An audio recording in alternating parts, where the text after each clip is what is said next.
Buenos días. Vamos a tratar de complementar el tema que tenía que ver de lucha contra, o mejor dicho, combate contra las enfermedades. Y en este caso vamos a hacer hincapié en lo referente a ese combate, pero aplicado a los ecosistemas. Ustedes recuerdan uno de los primeros temas abordados por nosotros, el tema de las diferencias en las situaciones ambientales y en la presencia en cuanto a la disponibilidad del número y el formato de presentación de las poblaciones en los distintos ecosistemas. Y de esta forma vamos a tratar de abordar y vamos a de alguna forma establecer algo de práctica en lo referente a la aplicación del combate de las enfermedades, pero aplicado a los ecosistemas. Cuando nosotros hablamos de ecosistemas, ustedes recuerdan, habíamos diferenciado perfectamente lo que eran los 4 ecosistemas. Se lo voy a nombrar rápidamente. Tenía que ver con esta región del país. Estamos frente a un ecosistema de tipo endémico, con presencia habitual o cotidiana o normal, un término que no me agrada mucho, pero con respecto a la patología. Teníamos el ecosistema epiendémico, que era el más grave de todos, el más crítico, un ecosistema paraendémico con eventualidad o presentación esporádica de los casos, y por supuesto un ecosistema libre. Vamos a hacer hincapié en el primer ecosistema, donde vamos a desarrollar la mayor cantidad de aplicación en cuanto a lo que nosotros básicamente hemos establecido como para identificar las situaciones de salud en cuanto a salud, enfermedad, el estado de los individuos, pero desde el punto de vista de utilizando herramientas que están disponibles más allá de lo que es la observación, o sea, más allá de lo que es la determinación desde el punto de vista del criterio clínico, o sea, con las pruebas diagnósticas, básicamente con las pruebas serológicas. Bueno, ahí tenemos representado, ustedes recuerdan, el ecosistema endémico, donde está perfectamente establecida la cadena epidemiológica con todos sus eslabones, que tenía que ver la presencia habitual, permanente del agente, la presencia de los huéspedes susceptibles en forma cíclica que se van renovando, y la presencia de enfermos e inmunes, ¿no? Y por supuesto la salida de los individuos.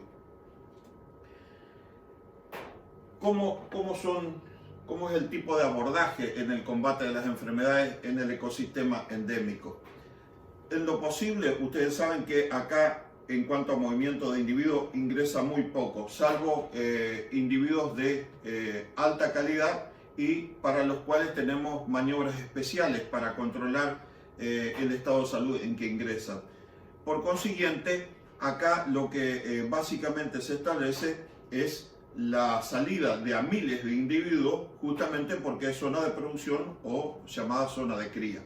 Por consiguiente, en lo posible, no quiere decir de que porque nosotros tengamos los individuos a edad jóvenes que tengamos que hacer descuido de las patologías, o sea, las enfermedades permanentemente tienen que estar vigilándose y tratando de combatir frente a esas situaciones. Por consiguiente, en lo posible hay que tratar de disminuir esa salida de fuentes de infección. Cuando digo fuentes de infección, son individuos que van portando en sí la presencia de determinados agentes. Hacer los trabajos pertinentes para reducir y bajar esa incidencia. ¿Qué es la incidencia? Es la aparición constante de casos nuevos. En cuanto a las acciones cuarentena, ustedes van a tener en cuenta que con respecto a las cuarentenas en origen de los animales que vamos a ingresar a esta zona, podemos llevar a cabo una cuarentena en origen y otra al ingreso del área, justamente cuando estamos hablando de reproductores de muchísimo valor. En cuanto a otra de las acciones que normalmente se llevan acá tiene que ver con la vacunación de las crías, o sea, por dificultades en las extensiones, o sea, estamos hablando de una producción de tipo extensiva, y movimientos de hacienda aprovechando la inmunidad de convalecientes, de adultos, cuando la vacunación masiva es dificultosa. Es cierto que se realiza vacunaciones masivas, pero lo cierto es que a partir de cierta edad, en la permanencia con respecto a los progenitores, o sea, a los reproductores, tiene que ver con que esa inmunidad que en los individuos jóvenes es ayudada a resistir las enfermedades a través de las vacunaciones, la permanencia en el mismo ecosistema y el contacto a través del tiempo hace que esa inmunidad se mantenga, pero por contacto natural, o sea, a campo, y para esto ya vamos a poder bajar el costo de la aplicación de vacunas a todo el rodeo. La reducción de la incidencia suele ser dificultosa justamente porque estamos hablando de inconveniencias en manejo que tiene que ver con explotaciones de tipo extensiva, que generalmente muchas veces tienen campo sucio o zonas inhóspitas, y por el tema de la baja densidad de cabeza por hectárea. Cuando nosotros hablamos, cuando vamos a enfocar el tema de la determinación de los estados de salud a través de las pruebas serológicas, ustedes recuerdan que las pruebas serológicas y muchas de las maniobras complementarias que tienen que ver con el diagnóstico, o sea, con las pruebas diagnósticas de determinada enfermedad, esas herramientas auxiliares que van más allá de nuestra observación, o sea que por las cuales podemos estar visualizando un estado de salud que no lo podemos ver a través de la observación, actúan básicamente sobre un tipo de presentación. Ese tipo de presentación no es nada más ni nada menos que la prevalencia, o sea, determinar en un momento de la vida del animal es una apreciación transversal, una apreciación de tipo puntual, y eso no es otra cosa que la prevalencia,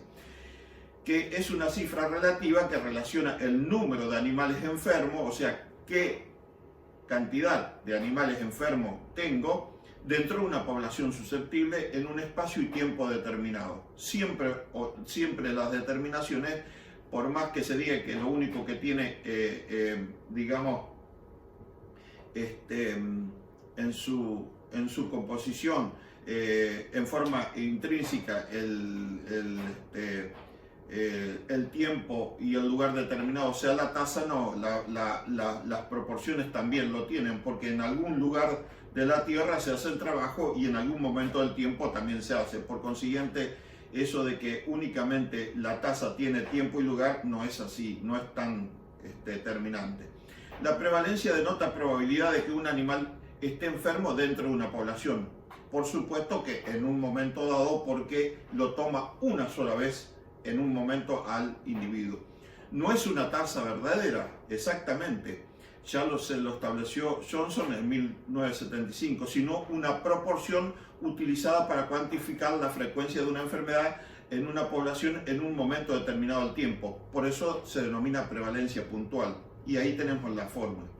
En base a esto, y yendo a la aplicación de los estudios de las pruebas con pruebas serológicas, justamente en los estudios poblacionales lo más importante cuando se inicia este tipo de trabajo es establecer la sensibilidad, o sea, que tiene que ver con hacer notar la prevalencia y el grado de prevalencia de una patología determinada en un rodeo dado. Pero hay que tener mucho cuidado con que nosotros habíamos establecido en las pruebas diagnósticas, en lo que es la presencia, o sea, la detección de los verdaderos positivos y los verdaderos negativos, que son antagonistas uno de otro. O sea, en la medida que yo trato de elevar la sensibilidad de una prueba, va en detrimento de la proporción de individuos que toma desde el punto de vista de los negativos, o sea, la apreciación de los verdaderos sanos. Por eso es importantísimo Y a su vez los falsos, tanto los falsos negativos como los falsos positivos, también trabajan en forma cruzada y cuando yo hago hincapié en uno, el otro eleva considerablemente. Entonces hay que tener mucho cuidado en ese juego que es prácticamente un sub y baja entre los verdaderos positivos, verdaderos negativos y falso negativo y falso positivo. Hay que tener mucho cuidado porque nosotros cuando realizamos la tabla de contingencia vamos a ver que los resultados pueden ser muy catastróficos y en este sentido hay que tener mucho cuidado. ¿Cuál es uno de los mayores problemas que se presentan? Uno de los mayores problemas que se presentan tiene que ver con la sobreestimación de la prevalencia real. Fíjense el término, ¿no? El término sobreestimación.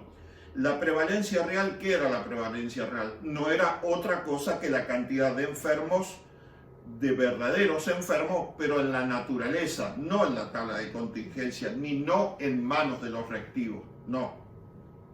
En la naturaleza, de ahí el nombre de prevalencia real. ¿Quién realmente está enfermo en un momento determinado a campo? Esa es la realidad dijimos varias veces que tratamos de acercarnos a ese conocimiento, pero no siempre llegamos. Lo que hace que el programa tenga una mayor magnitud. Imagínense, si hay X número de real enfermos en la naturaleza y a través de las pruebas yo no puedo conseguir y sobreestimo ese valor, no cabe duda que a través de ¿para qué voy a gastar tiempo y dinero y trabajo en hacer una prueba? Para determinar si un individuo está enfermo. Por consiguiente lo voy a retirar del rodeo y esto tiene su costo implícito. Sobre todo aquellos casos que las medidas son costosas con sacrificio de los animales. ¿Por qué? Porque los voy a mandar al gancho, los voy a mandar al frigorífico. Y cuando digo mandar al frigorífico, voy a mandar tantos animales que están en peso de llegar al frigorífico como animales que no tienen, en su rinde, en el frigorífico es muy bajo. Pero ¿qué es lo que estoy buscando? Tratar en cada uno de los animales que retiro del rodeo, retirar una fuente de infección. De modo que la prueba, siempre lo dijimos, nosotros queremos que todos a nuestro favor deben ser sensibles y específicas, simples y de bajo costo, pero no siempre se consigue esto. En la mayoría de los estudios poblacionales las pruebas son utilizadas mayormente para estimar la prevalencia, como venimos estableciendo, de una enfermedad.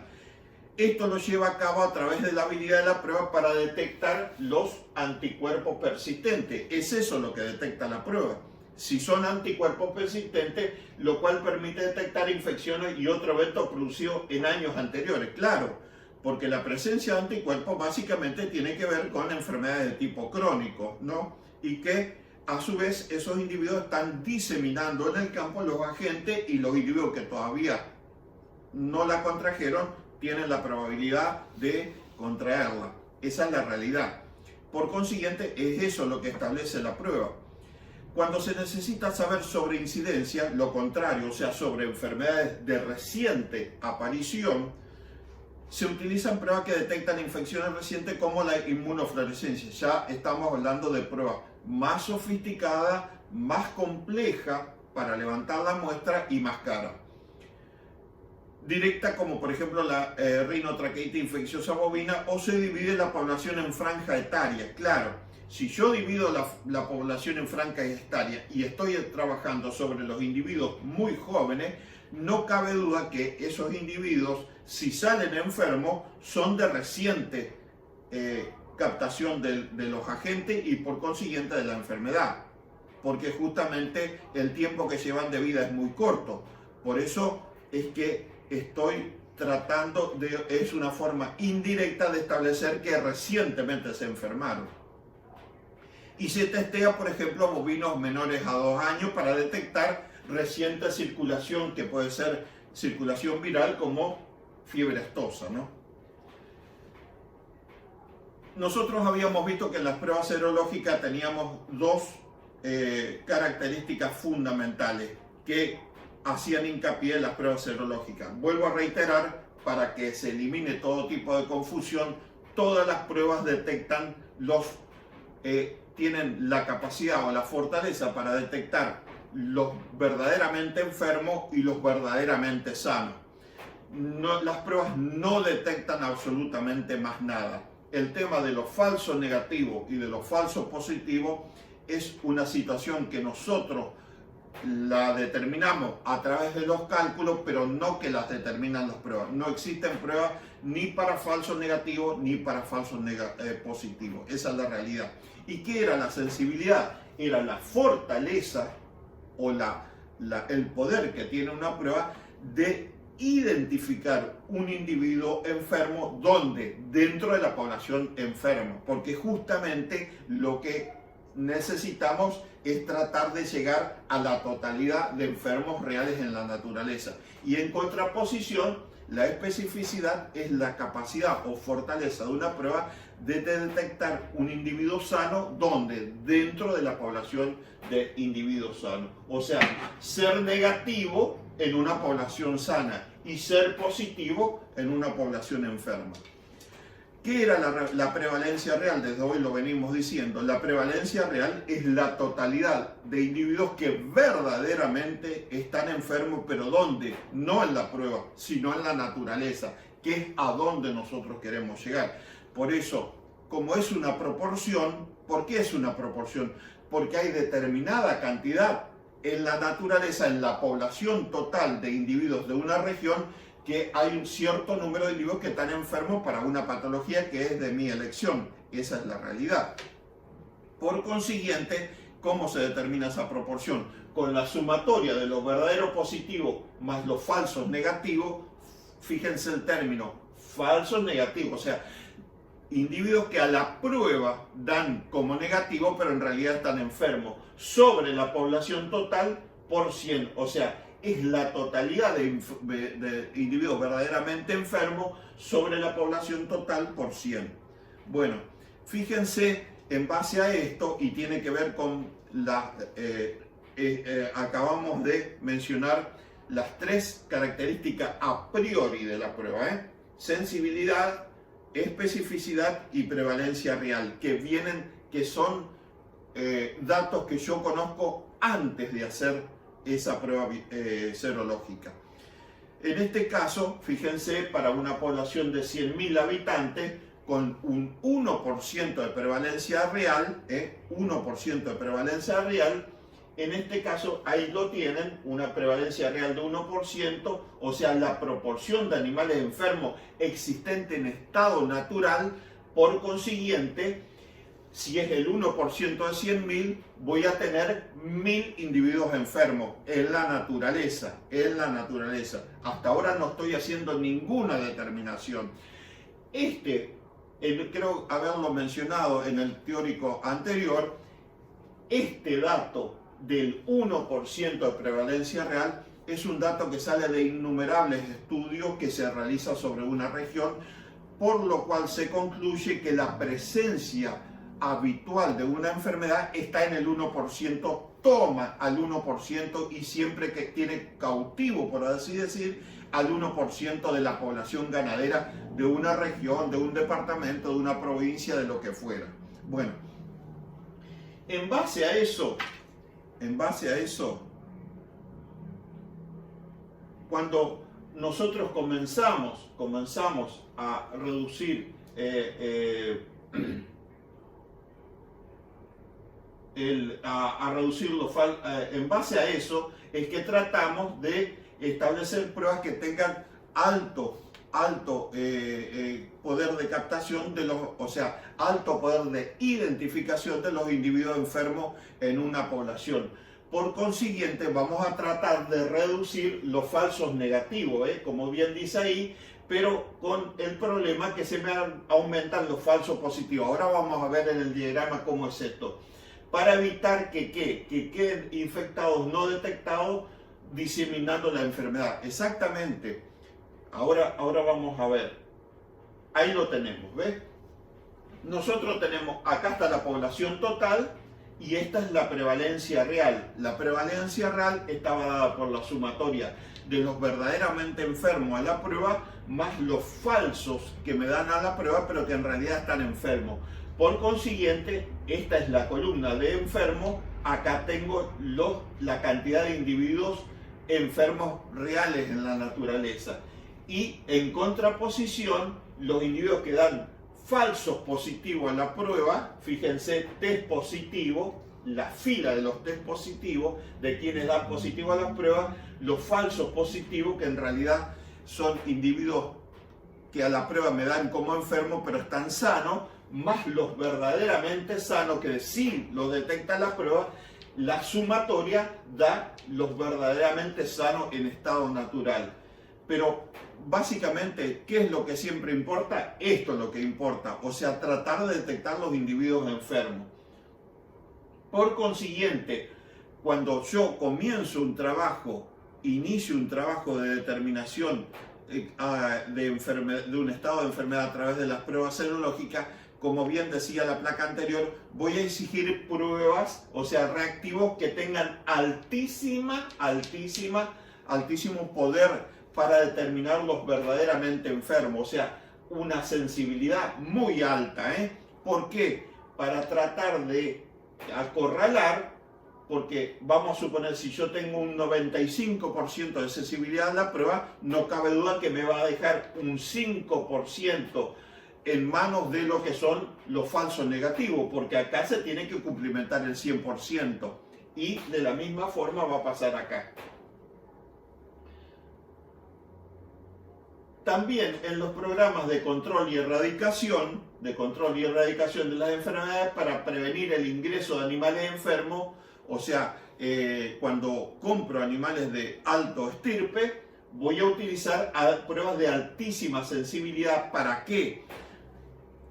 Porque yo necesito saber a ciencia cierta si ese individuo que estoy comprando no me está volviendo a introducir agentes de determinada enfermedad que estoy luchando en mi campo para combatirla. Entonces voy a tratar de emplear pruebas de altísima sensibilidad para que este individuo no caiga en la reacción justo como un falso negativo.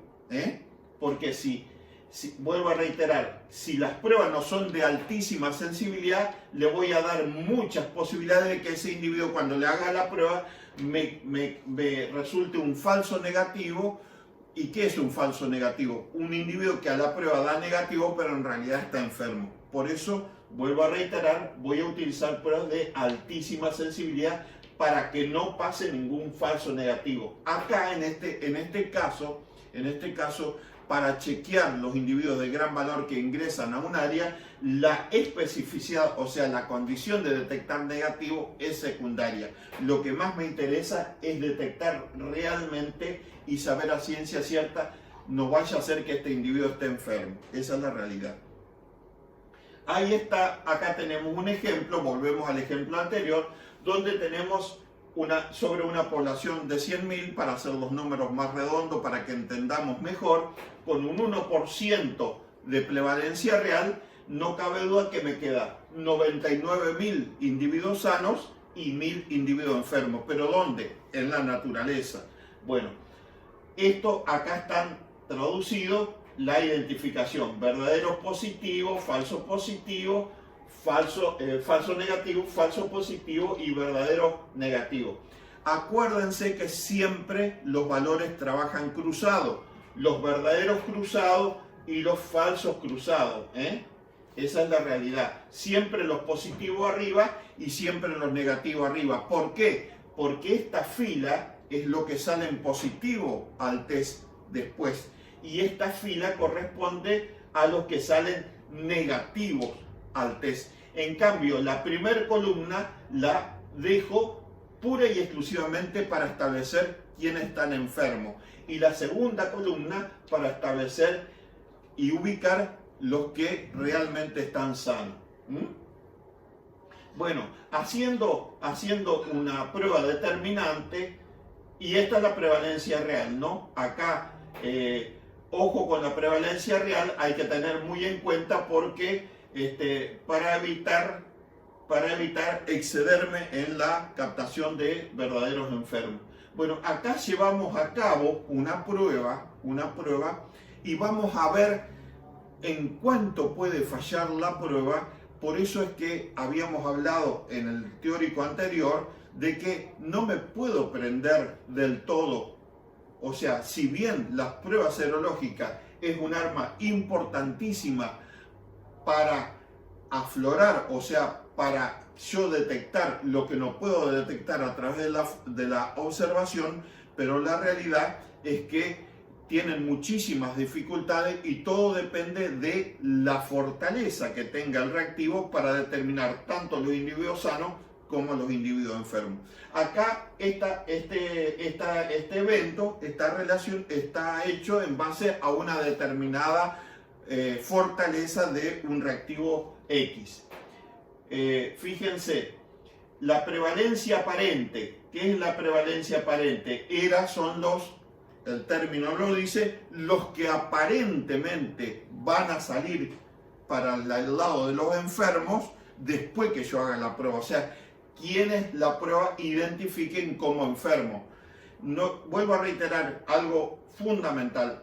La prueba identifica dos tipos de individuos nomás. Los que a mi criterio van a estar enfermos y los que a mi criterio van a estar sanos de acuerdo al resultado de la prueba.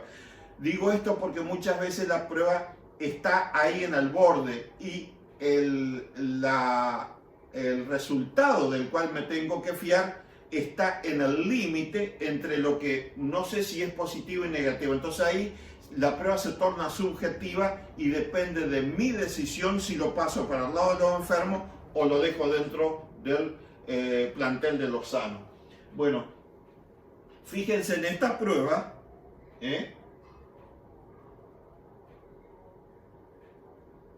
una prueba que tenía un determinado poder de captación de los enfermos positivos, o sea, de los verdaderamente positivos, con un 1%, fíjense, un 1% de prevalencia real, o sea que de 100.000 animales, el 1% ¿cuánto es 1.000? O sea, en la naturaleza yo tenía 1.000 animales enfermos, pero el problema es que la prueba no puede detectar eso, porque esta prueba tenía una sensibilidad, en este caso, de 81% y una especificidad del 96%. ¿Cómo se aplica la sensibilidad? Si yo tengo 1.000 individuos, porque eso trae la prueba, la prevalencia real ya viene con la prueba, entonces yo este valor lo saco de la prevalencia real. Si la prevalencia real es de 1%, en 100.000 individuos tengo 1.000 individuos enfermos. Ahora, sobre este número de individuos enfermos en la naturaleza, la sensibilidad de la prueba es del 81,8%. ¿Qué quiere decir eso? Que la prueba tiene una fortaleza o un poder de captarme hasta no más del 81,8% de los individuos que realmente están enfermos en la naturaleza. Por consiguiente, ese 81,8% sobre 1.000 se transforma en 818 individuos. ¿Y qué es lo que sucede?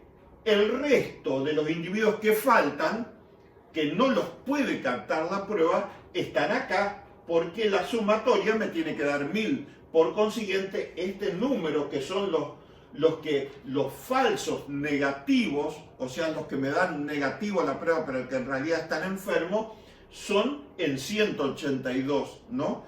Fíjense el problema que por consiguiente, este entrangulamiento que hace que la prueba en captar los positivos hace que por el otro lado se me suban terriblemente ¿quiénes? Los falsos positivos, porque acá tenía los falsos negativos, se me suben los falsos positivos porque trabajan cruzados los falsos. ¿Y cuál es el problema? Esto es lo que se denomina, fíjense, sobreestimación de la prevalencia real. Cuando yo termino de hacer la prueba, saco para un lado de esta cantidad de animales 95.500 animales como sanos y casi 4.500 animales como enfermos. Fíjense el costo que tiene para el ganadero acá. Si en la realidad, en la naturaleza, sobre 100.000 individuos tiene 1.000 enfermos, y yo para identificar los enfermos utilizo la prueba y la prueba me detecta 4.500 enfermos. El problema es que cuando los enfermos me detectan la prueba, vuelvo a reiterar, la prueba no detecta ningún tipo de falso. Con la prueba detecto o enfermo o sano. Por consiguiente, después cuando separe los individuos, los 100.000 individuos en sanos y enfermos, voy a tener 95.000 individuos sanos y casi 4.500 individuos enfermos. Eso se llama sobreestimar la prevalencia real. Voy a estar mandando al gancho 4 veces y media la cantidad de individuos enfermos que existen en la naturaleza. ¿Entienden por qué las pruebas son muy imperfectas? Y el veterinario no puede tomarse únicamente de las pruebas, tiene que tomarse de la anamnesis, tiene que tomarse de los registros, tiene que tomarse del criterio epidemiológico de la zona, de lo que comenta el ganadero. Todas son situaciones y por supuesto no tiene otra escapatoria para muchas enfermedades que no se las puede ver a través de la observación, utilizar estas pruebas. Pero estas pruebas el veterinario tiene que saber que tienen grandísima deficiencia. No se la cuenten al productor, por supuesto, porque si no, al productor le tiene que decir, tenemos que estar preparados porque por lo que yo veo, por mis estudios, por mis cálculos, hay mucha incidencia de la patología. Y si hay mucha incidencia, peor todavía va a ser el retiro de individuos de esa población. Fíjense, la prueba anterior tenía una sensibilidad del 81%. Es muy baja esa sensibilidad, muy baja.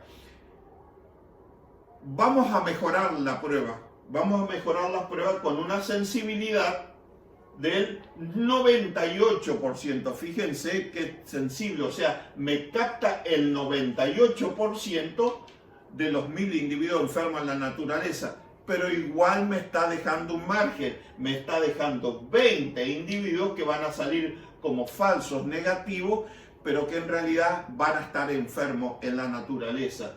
Y de la misma forma me sobreestima en un 1980 los falsos positivos, y como yo no sé quién es falso y quién es verdadero en la prueba, todo este conjunto después de la prueba sale como positivo. Y fíjense, casi 3.000 individuos positivos, a pesar de que mejoré sensiblemente valga la redundancia, la sensibilidad de la prueba, igual voy a estar mandando al gancho a 3.000 individuos cuando en realidad tengo en la naturaleza 1.000 individuos nada más que enfermos. Eso es lo que se denomina sobreestimar la prevalencia real, o sea, detectar más enfermos de los que hay realmente. Después teníamos el tema de la prevalencia aparente y el valor predictivo positivo. ¿Qué es el valor predictivo positivo? El valor predictivo positivo no es otra cosa que el grado, o sea, en qué grado yo me puedo fiar para que un individuo que salió positivo a la prueba esté realmente enfermo. Esta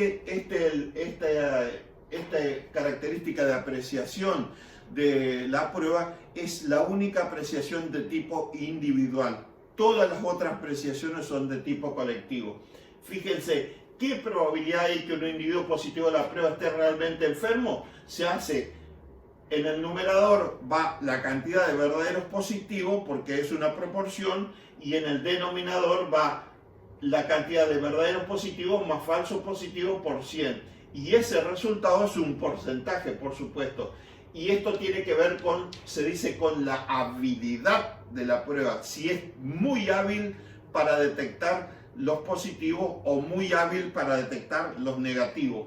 Porque la otra contrapartida, o sea, una trabaja sobre los que dan positivo a la prueba y la prevalencia, el valor predictivo negativo es lo mismo, pero sobre los que salen negativo a la prueba. Es exactamente lo mismo la fórmula, o sea, los verdaderos negativos sobre los verdaderos negativos más los falsos negativos por 100. Bueno, vamos a suponer que un individuo me sale con un valor predictivo de 89%, valor predictivo positivo, ¿no? De 89%. ¿Qué quiere decir ese 89%? Que cada uno de los individuos que salieron positivo a la prueba y que yo de esa forma lo identifico como enfermo, me puedo fiar de la prueba que ese individuo está realmente enfermo en un 89%. No más de eso me puedo fiar. ¿Qué quiere decir? Que existe un 11% restante de que ese individuo no esté enfermo. Eso es lo que quiere decir, de ahí el nombre. Valor predictivo positivo, el hecho de estar enfermo, en cuánto me puedo fiar, y valor predictivo negativo, en cuánto me puedo fiar en que un individuo esté realmente sano dentro de la población sana. Y ahí tienen la situación de cómo se esquematiza la superposición, que es justamente lo que ocasiona la dificultad para identificar los verdaderamente sanos de los verdaderamente enfermos, cómo se superponen a través de las pruebas esos dos grupos de individuos, y es lo que ocasiona, de acuerdo al punto de corte. Fíjense que este punto de corte exactamente en el medio me dejaría la misma proporción de individuos falsos positivos y la misma proporción de individuos falsos negativos. Por consiguiente, cuando yo me inclino por una prueba, si es para captar la mayor cantidad de positivos, creo que acá está, ¿no? Después la vamos a ver. La mayor cantidad de positivos, la prueba se va a correr hacia acá, o sea, lo que se llama el punto de corte, porque voy a pretender captar la mayor cantidad de positivos. Se va a correr hasta acá, en una próxima placa se ve bien, pero me van a aumentar los falsos positivos. Ese es el problema. Entonces ahí está mi sobreestimación de la prevalencia. Vamos a aplicar esto a la industria, por ejemplo. Vamos a aplicar a la industria. Fíjense, siempre con las exigencias de máxima nosotros, o sea, conseguir una prueba de bajo costo, de fácil realizar y en forma rápida que tenga, ¿no? Fácil de realizar, porque cuando hablamos de miles de individuos, no cabe duda que voy a tener que recurrir a personal que muchas veces no está capacitado para hacer el trabajo. ¿Qué es lo que preocupa, por ejemplo, a la industria? ¿Qué le preocupa en este caso en la producción lechera? Ustedes saben que uno de los mayores problemas de la industria es que normalmente siempre existe un número de individuos que tienen afectado su glándula mamaria, o sea, el aparato genital con quien producen, valga la redundancia, el producto que justamente se trata de recolectar, que es la leche.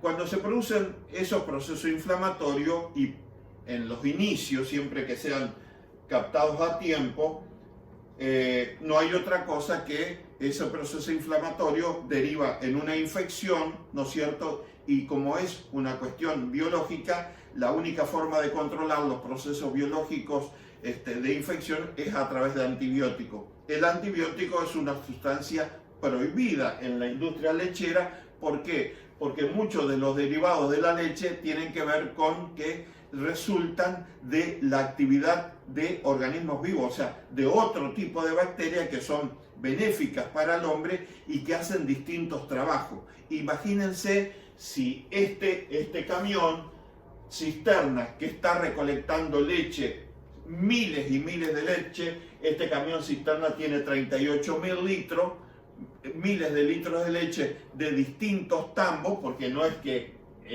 un solo tambo no es capaz de llenar esta cisterna, pero de distintos tambos, ¿no? Y a un tambo se le está filtrando animales que todavía están largando antibiótico por la leche.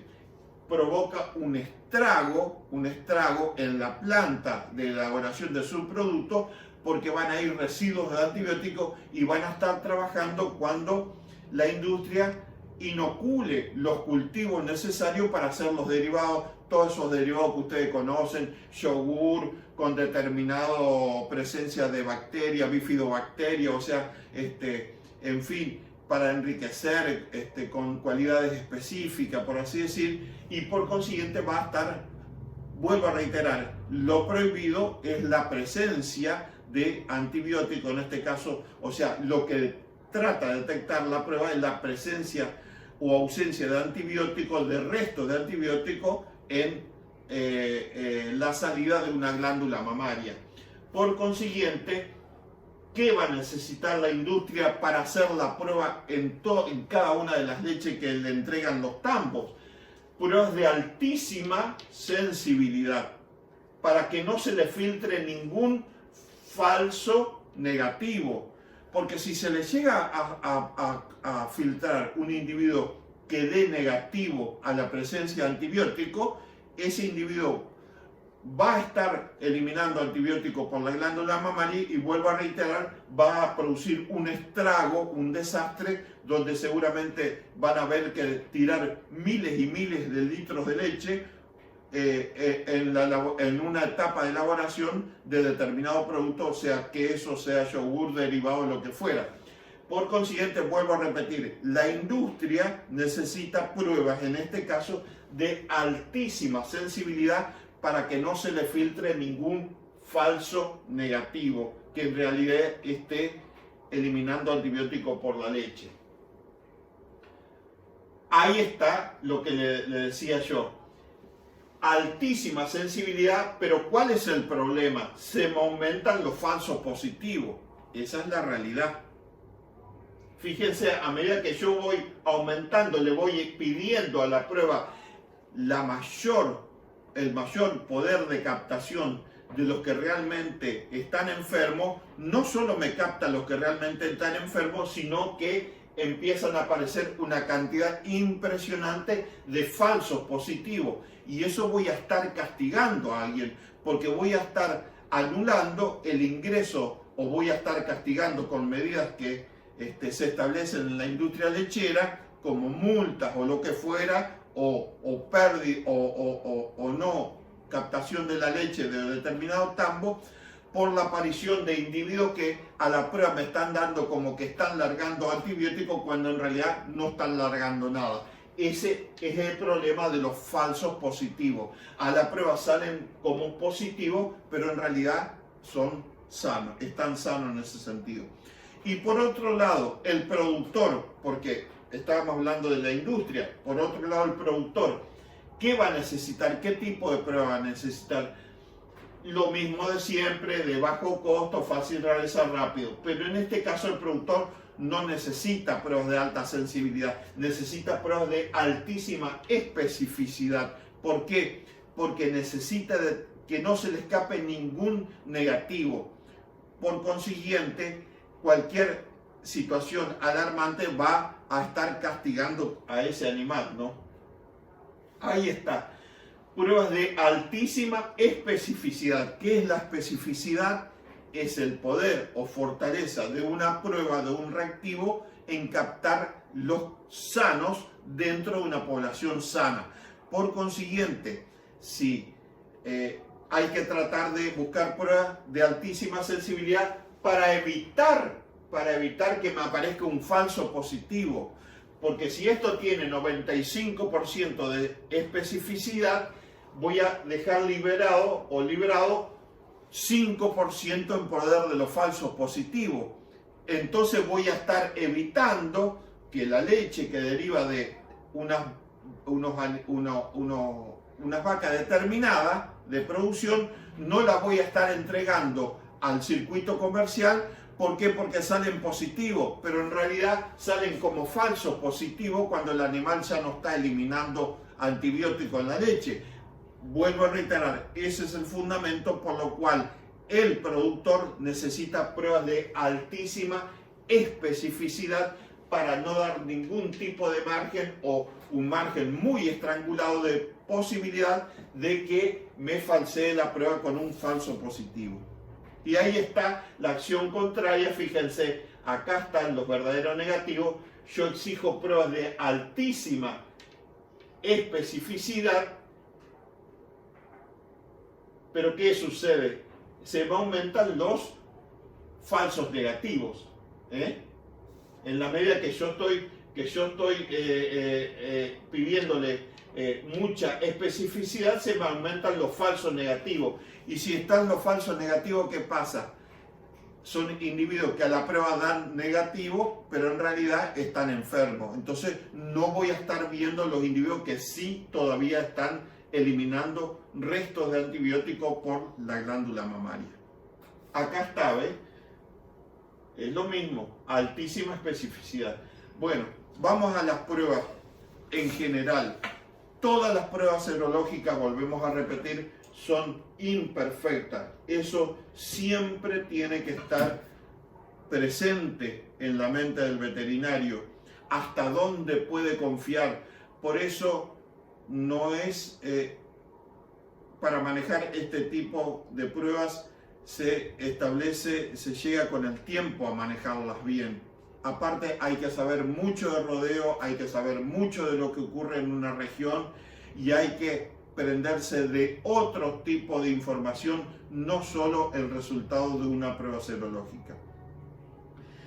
Hay otra cosa importantísima, cuando se compra un reactivo, ese reactivo trae determinada propaganda y se jacta de él. Mi prueba tiene un 99% de poder de captación de los verdaderos positivos o negativos. Pero esas situaciones que traen de propaganda las pruebas son condiciones ideales al laboratorio. Eso es fundamental.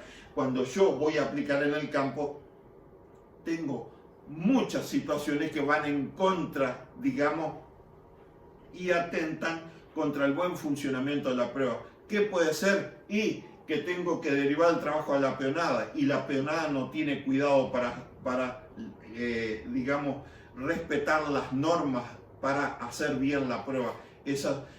Después que necesita de refrigeración, después incremencias del tiempo, en fin, toda una serie de problemas que van a estar presentes al momento de yo hacer la prueba a campo. Totalmente distinto, las condiciones ideales y fantásticas que tiene el laboratorio con su hábitat perfecto y con su grupo de científicos que no permiten que se escape ningún tipo de factor. Las preferencias en un sentido, o sea, en sensibilidad, desmerecen la especificidad. Un punto de corte que era lo que nosotros, porque las pruebas tienen distintos tipos de corte y yo, como conocedor del tema, tengo que saber elegir cuál me conviene, no necesarias son útiles en todas las ocasiones. ¿De qué depende la elección de la prueba? De distintos factores como ser el objetivo del diagnóstico, el objetivo del usuario, el costo o error de clasificar un individuo sano o enfermo. Ahí está. Puede ser muy costoso que un individuo me esté dando positivo cuando en realidad me está dando un falso positivo y ese individuo ya está sano. Lo voy a estar castigando y voy a estar evitando entregar esa, porque el bovino, o sea, la vaca lechera, no es que le puedo decir, hoy no produzca por una semana, no, la producción sigue constante, pero el tema es que no puedo entregar al circuito comercial de esa producción, por ahí pasa el tema. Y la interpretación, si busco un resultado tipo individual o colectivo.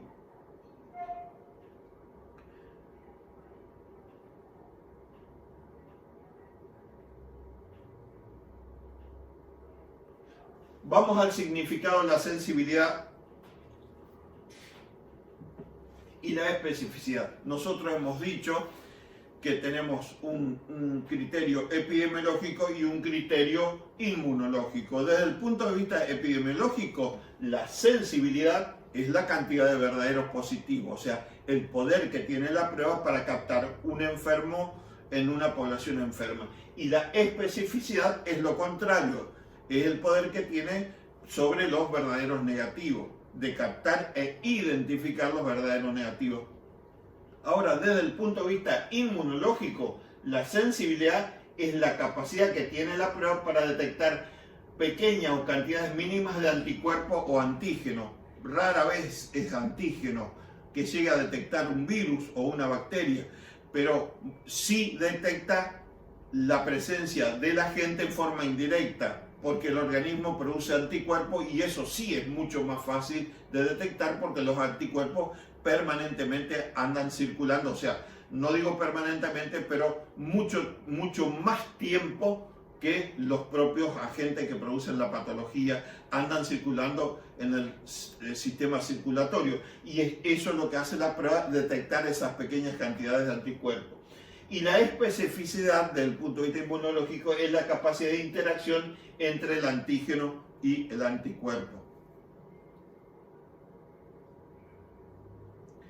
Vamos al otro ecosistema. ¿Cómo deberíamos actuar en un ecosistema epidémico? Que sabemos que el epidémico es el peor de todo, el que más carga de animales enfermos y tienen básicamente endemias altas, pero sobre esas endemias altas permanentemente tengo brotes de tipo epidémico. ¿Por qué? Por la cantidad de animales, miles de animales que están entrando de distintas regiones a un lugar determinado.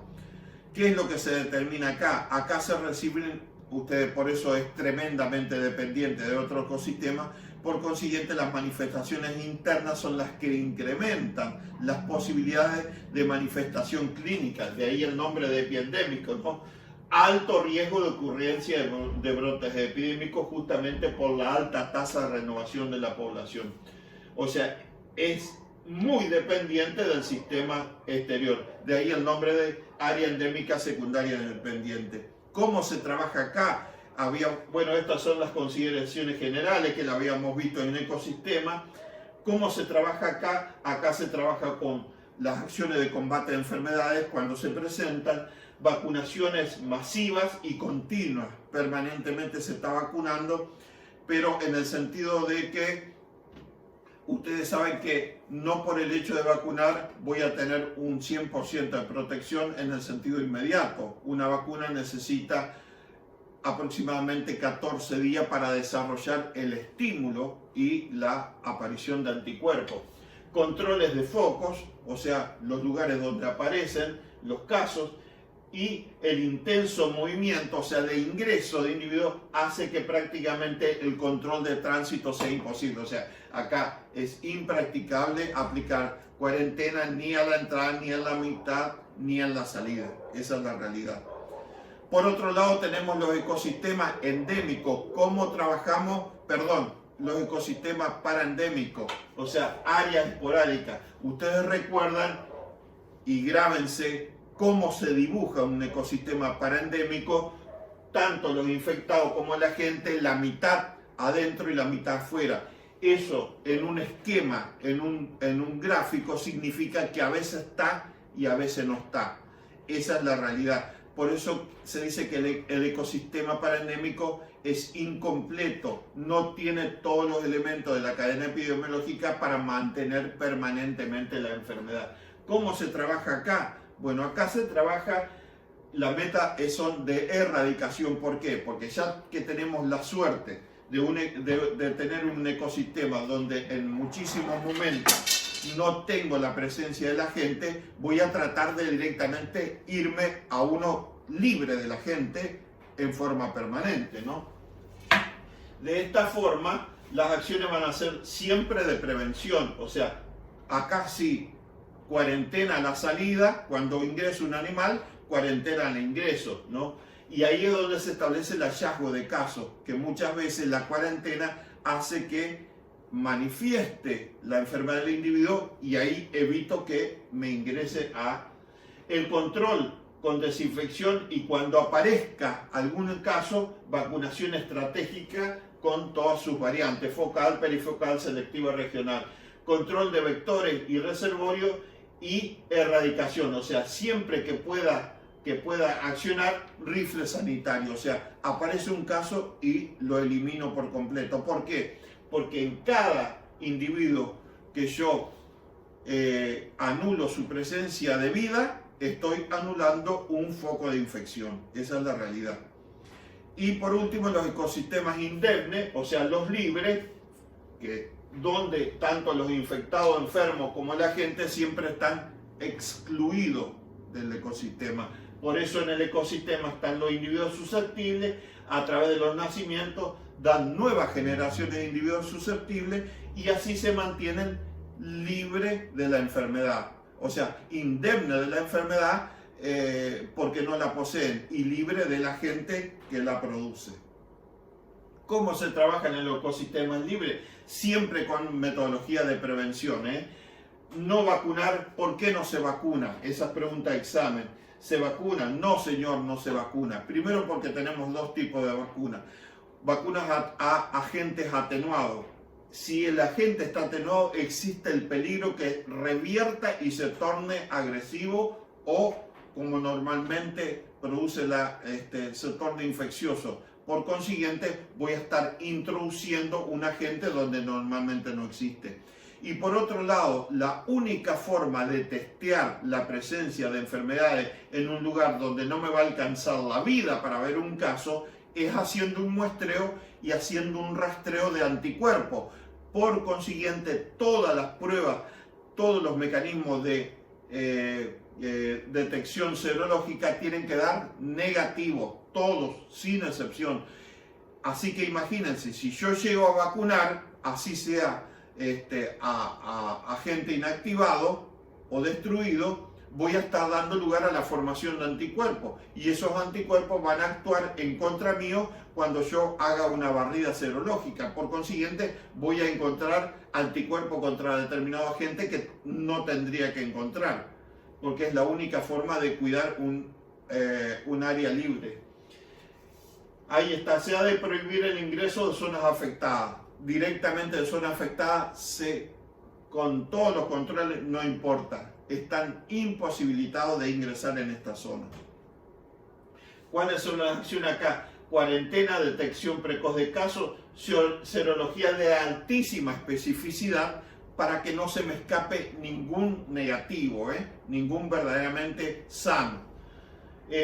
Transporte rápido y controlado, desinfección, y las pruebas tienen que ser altamente específicas justamente para que no se me escape ningún falso positivo. Imagínense lo que sería hacer una prueba y donde todos los resultados tienen que dar negativo, me aparece un positivo. ¿Y cómo sé yo si ese positivo no es un problema de deficiencia de la prueba?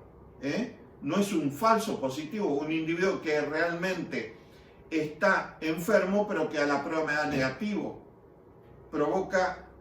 Saltan las alarmas porque evidentemente, seguramente después de muchísimos años, muchísimo tiempo, voy a localizar un individuo que tiene anticuerpo en su interior. Por consiguiente, las pruebas que se realizan tienen que ser de altísima especificidad justamente para que no se me llegue a filtrar ningún falso positivo. Ese es el fundamento. Ahí está, ¿ve? Altísima especificidad para que los falsos positivos tengan así de oportunidad. Nada prácticamente. Bueno, normalmente la actividad ganadera al aumentar han provocado el aumento, o sea, el exceso de la actividad ganadera ha provocado el aumento de la ocurrencia de las enfermedades y tienden a transformar los ecosistemas poco favorables en ecosistemas más aptos por la implementación y la permanencia de las mismas. O sea, es lo que ha ocurrido con lo que es nuestra pampa húmeda, que el hombre no ha hecho uso sino abuso de los recursos. Normalmente en la naturaleza, siempre existieron hasta hace un tiempo y digamos, por fuera de la acción descontrolada del hombre, 3 ecosistemas nomás, 3 ecosistemas: el libre, el parandémico y el endémico. Fueron las actividades pecuarias en forma intensa que provocaron que el libre pasara en parendémico, en muchos casos el parendémico endémico, y apareciera un 4º ecosistema que es el epiendémico, justamente por el abuso, o sea, la intensiva actividad pecuaria y la sobreexplotación de la región por la densidad de individuos. Entonces apareció este ecosistema que normalmente en la naturaleza no existía, que es el epiendémico. Y justamente todo el trabajo que nosotros pudiéramos hacer, la estrategia global para la salud de quién, de nosotros, porque a nosotros viene la producción esa de alimentos, es tratar de revertir esta situación del epiendémico, volverlo endémico, del endémico al parendémico y así sucesivamente, y aprovechar, como dijimos recién, en los ecosistemas parendémicos y tratar de llevarlo a una situación de libre. Hay algunos factores de interés en los programas y en el control de la erradicación que vamos a ver. Siempre que llevemos a cabo estas acciones de combate de enfermedades tenemos que tener un grado de conocimiento, no cabe duda de las patologías de una región. Y este trabajo, hay otras maniobras, hay otras actividades que muchas veces no son costosas, pero sí tienen una actitud de manejo beneficioso para el ecosistema, que pueden traer muy buenos resultados. ¿Cuál pueden ser? Mejorar la ventilación en las enfermedades respiratorias, vamos a suponer en las cabañas, en los establos donde los animales están encerrados. Drenar los terrenos para impedir la aparición del caracol y por consiguiente la fasciola hepática. Es más fácil controlar enfermedades con un solo huésped que enfermedades transmitidas por vectores. Pero para esto se necesita disponer de algunos medios, o sea, movilidad, equipo adecuado de diagnóstico, equipamiento para investigaciones, y el control y erradicación dependerá si se puede reconocer una enfermedad en base a síntomas, aislamiento, agentes, serología, diagnóstico epidemiológico. Esto lo que quiere decir es que no nos alcanza con el criterio clínico, con la observación. Necesitamos disponer de algo de medio, y si necesitamos de reacciones de pruebas serológicas, seguramente vamos a necesitar de laboratorio, y ahí vamos a tener gastos pertinentes. Si vamos a implementar este tipo de acciones para determinar quiénes están enfermos, vamos a tener que hablar muy bien con el propietario en el tema de que esa eliminación de los individuos enfermos que ni él ni yo veo puede provocar un cimbronazo en él. ¿Cómo vamos a matar toda esta cantidad de animales al gancho si no están en condiciones? Entonces hay que estar preparados para sacrificios masivos. Los objetivos productores de la sociedad dependen del conocimiento que poseen de la campaña o programa. Exactamente. La sociedad, no solo el productor, sino la sociedad tiene que saber. Y eso lo hemos ejemplificado cuando hay grandes matanzas por rifle sanitario, por ejemplo, en un brote de fiebre aftosa. O sea, en el fondo, toda la sociedad tiene que saber que esa es la única forma de salir de una situación cuando se presenta ese tipo de agente. La opinión pública también tiene que ver en este sentido por si llega a haber sacrificio masivo. También una consideración de que la mayoría de los gérmenes son de naturaleza con afección sobre el hombre y los animales, ¿no? Los gérmenes, y la prevención humana generalmente es secundaria a la prevención animal. Por consiguiente, eso es lo que quiere decir que muchas veces el hombre no ve con buenos ojos semejante sacrificio, pero en realidad lo que se está haciendo es tratar de custodiar la salud de las personas a través de la custodia de la salud de los individuos, de los animales. Legislación adecuada. Esto no se puede llevar a cabo con palabras. Tienen que haber normas, tienen que haber leyes, tienen que haber ordenanzas a nivel de los municipios que establezcan esta situación y tornen una acción drástica en forma legal, porque si no hay un respaldo de ley, no se determinan como acciones ilegales, y eso es muy problemático. Hay que tener cuidado con las consecuencias ecológicas. Acuérdense, control de reservorios y vectores o eliminación, problemas ecológicos, y apoyo financiero gubernamental. Recuerden que cuando se hace rifle sanitario tiene que venir el Estado a ayudar, en el sentido que puede ser que una unidad ganadera directamente se le aplique el rifle sanitario a todos sus animales, y eso es devastador para el ganadero. Por consiguiente, el Estado tiene que venir a ayudar en forma crediticia una acción que se determina que es inevitable para una enfermedad en particular. Cuando nosotros hablamos de normal y epidémico, de criterios normales y epidémicos, estamos basados exclusivamente en la frecuencia, o sea, el número de casos, sean en términos de caso, foco u brote, en una unidad de tiempo y un espacio determinado. Entonces decimos endemia, presencia habitual, presencia de la gente, y ciclo de transmisión independientemente de la frecuencia de la enfermedad. La endemia no tiene frecuencia, ni es alta ni es baja, sino simplemente hace alusión a la presencia habitual de la enfermedad, no importa si es alta o baja. Cuando hablamos de epidemia, es una situación que generalmente se da en región libre, esporádica o endémica, y depende de la frecuencia previa de la región. Hemos dicho hasta el cansancio que la epidemia no depende del número de la frecuencia de casos en el momento, sino depende de la frecuencia esperada. Eso es pregunta de examen.